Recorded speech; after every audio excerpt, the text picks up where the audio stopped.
সবাইকে আসসালামু আলাইকুম। সবাই আশা করি ভালো আছেন। আমি চলে আসছি আমাদের মুরগির ফার্মে খাবার দিতে। এখন খাবার দেব আমাদের মুরগির বাচ্চাদের। ছোট থাকতে মুরগির বাচ্চাদের অনেক সুন্দর দেখা যায়। সব এক সাইডে দোলা হয়ে যাচ্ছে। মুরগির বাচ্চাদের খাবার দিই।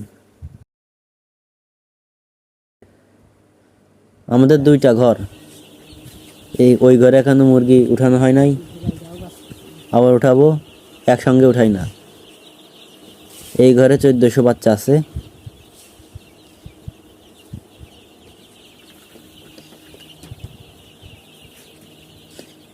আপনারা যদি মুরগি পুষতে চান তাহলে পুষতে পারেন।